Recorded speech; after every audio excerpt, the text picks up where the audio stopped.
အင်္ဂလိပ်စာအခြေခံအတွက်ကျွန်တော်ရဲ့ပထမဆုံးဗီဒီယိုလေးမှာကျွန်တော်က pronoun တွေကိုအရင်ဆုံးသင်တဲ့ I mean my mind ဆိုတဲ့ pronoun တွေဒီမှာကျွန်တော်က mind ဆိုတဲ့ possessive pronoun တွေကိုအရင်ဆုံးသင်တယ်ဆိုရင်ကျွန်တော်အကြံပြုခဲ့ပါတယ်။ဘာဖြစ်လို့လဲဆိုရင် subject နဲ့ပတ်သက်တဲ့ pronoun တွေ I တို့ဘာလို့သင်မယ်ဆိုရင် I go to school ဆိုတဲ့စာကြောင်းလေးတစ်ကြောင်းပြရမယ်။ subject တွေ verb တွေနော်ကောဆုံးအောင်ပေးရမယ်။အခုကျွန်တော်ကအကြံပြုချင်တာက me ဆိုတဲ့စာကြောင်းလေးပေါ့။ me ဆိုတဲ့ object နဲ့ပတ်သက်တဲ့pronoun တွေကိုဒုတိယသင်တယ်လို့ကျွန်တော်အကြံပြုချင်ပါတယ်။ Okay ဘာကြောင့်ကျွန်တော်ဒီလိုအကြံပြုလဲဆိုတော့ကျွန်တော်တစ်ချက်တော့ရှင်းပြချင်ပါတယ်။အဲ့တော့ဆရာမကျွန်တော်စာကြောင်းတိုလေးရေးတဲ့ phrase လေးတွေပေါ့။ဆရာမဤစပွဲပေါ်မှာမုံမုံလေးအတူအောင်အတွက်ဆူဆူနေ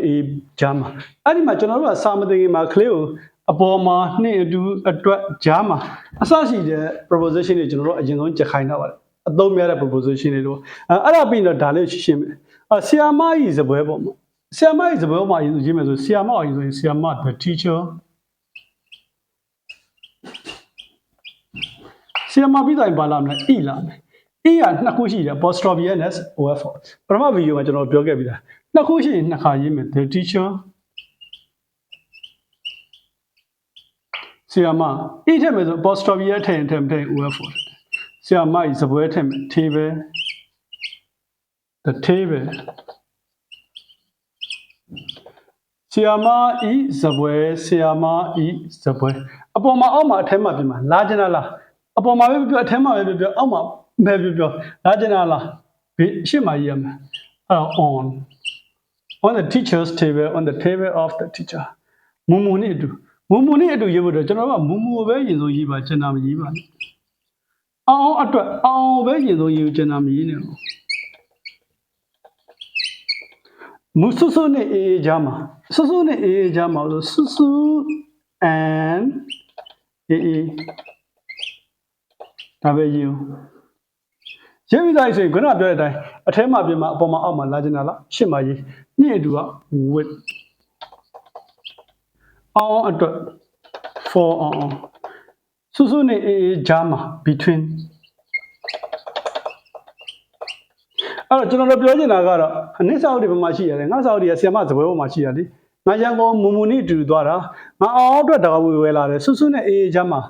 ငါကထိုင်တယ်ဒီလိုစာကြောင်းအခြေတွေရေးလဲလို့ဆိုရင်ဒီအတိုလေးတွေရမှာဖြစ်မယ်အဲ့တော့ဒီမှာဆီယမဤစပွဲတို့ဆီယမတို့မူမူတို့အောင်တို့ဆူဆူနဲ့အေးတို့ဒီစကလုံးတွေကနောင်းတွေပါနောင်းတွေဆိုရင်တော့ပြဿနာမရှိပေမဲ့ကျွန်တော်ကနောင်းတွေကိုထပ်ခါသုံးမှာမဟုတ်ဘူးနောင်းတွေတစ်ခါသုံးပြီးတော့နောက်တစ်ခါသုံးတဲ့အခါမှာကျွန်တော်က pronoun တွေကိုသုံးရမယ်အဲ့တော့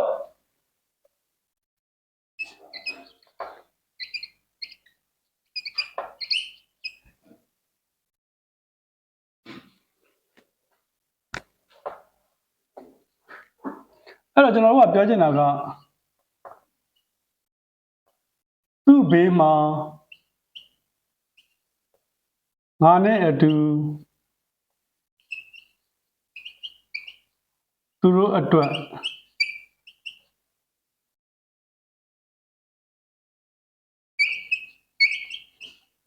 မင်းတို့ကြားမှာအဲ့လိုဆိုတော့ဒီစကားလုံးလေးတွေအဲ့တော့ကျွန်တော်ကပြောချင်တာကငါသူ့ဘေးမှာထိုင်တယ်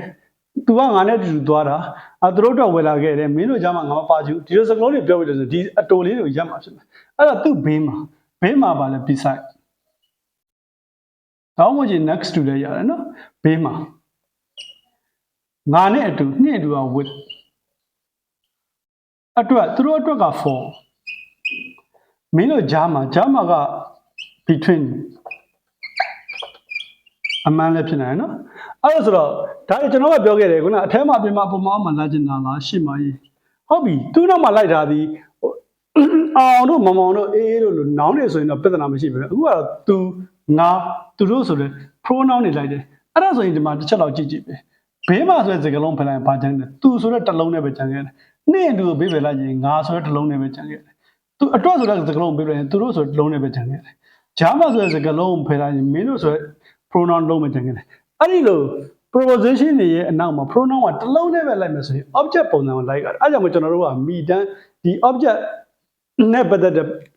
pronoun တွေကိုတင်တယ်လို့ကျွန်တော်ကပြောချင်တာအဲ့တော့သူ့ဘေးမှာ beside ကဘေးမှာသူဆိုတဲ့စကားလုံးဒီ object ပုံစံဆို him ဖြစ်တယ် ဒါကကျွန်တော်တို့ကလေးတွေကိုထက်ကလေ့ကျင့်ခန်းပေးအောင်မှာကျွန်တော်စာသင်တဲ့အတွေ့အကြုံကြီးကလေးတွေက visa his တို့ visa he တို့ဒါမျိုးတွေလည်းလာလို့ကြတယ်အဲ့တော့ငါနဲ့အတူနှင်းအတူက with ငါဆိုတဲ့စကားလုံး object ကငါကိုဖြစ်မှာနော် me with me ဒါပေမဲ့ငါကိုနှင်းအတူလို့ပြောတာမဟုတ်ဘူးနော်ငါနဲ့အတူလို့ပြောချင်တာသူတို့အတွက်က for ဆိုရင်သူတို့ဆိုရင် them အဲ့တော့မင်းတို့ဂျာမှာ between နှစ်ခုနှစ်ယောက်ဂျာမှာဆို between ပေါ့အများဂျာမှာဆိုရင်အမှန်ပေါ့ between မင်းတို့ဆိုတဲ့စကားလုံးဒီ you အဲ့တော့ကျွန်တော်တို့ကအရင်ဆုံး noun တွေနဲ့ပတ်သက်တဲ့အထက်မှာပြင်မှာပုံမှာအောက်မှာလေးသင်ရမယ်ပြီးတော့ရင်အဲ့ဒါတွေကိုကိုစားပြုတဲ့ pronoun တွေလာပြီအဲ့ noun လည်းရပြီ pronoun လည်းရပြီဆိုမှ noun နဲ့ pronoun နဲ့ပေါင်းထားတယ်ဥမာသူအဖေရဲ့ကားထဲမှာဒီလိုစာကြောင်းမျိုးလေးတွေပေါ့အဲ့တော့သူ့အဖေရဲ့ကားကိုရေးမယ်ဆိုသူ့အဖေဤကားသူ့အဖေဆိုတာသူဤအဖေဟုတ်ကျွန်တော်စာမကန်လို့နည်းနည်းတော့ဖြတ်လိုက်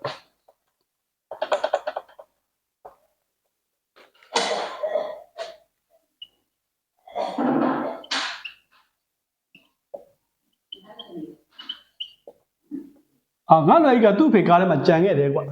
သူ့အဖေရဲ့ကားထဲမှာအဲ့တော့ရေးဖို့တော့ဆိုရင်အရင်ဆုံးကတော့သူ့အဖေကိုရေးရမယ်သူ့အဖေဆိုတာသူဤအဖေက his father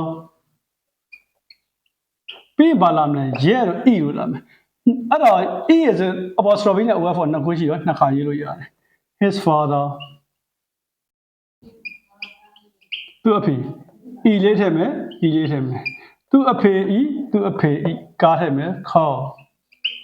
the call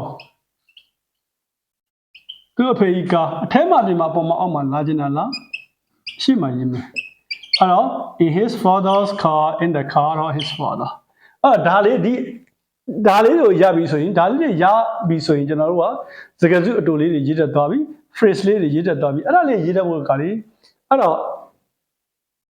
pronoun တွေမရဘဲနဲ့မဖြစ်နိုင်ဘူး I mean my mind တွေမရဘဲနဲ့တော့မဖြစ်နိုင်အဲ့တော့အရင်ဆုံးကျွန်တော်တို့က possessive pronoun ကိုခေါ်တဲ့ my တန်းချက်ခိုင်းမယ်ပြီးရင် object နဲ့ပတ်သက်တဲ့ me တို့ဘာလို့ချက်ခိုင်းမယ်အဲ့ဆိုရင်ဒီနှစ်ခန့်ကျိတ်တွေပေါ်ရမှာပါဟုတ်နောက်တစ်ခန့်ကြာရင်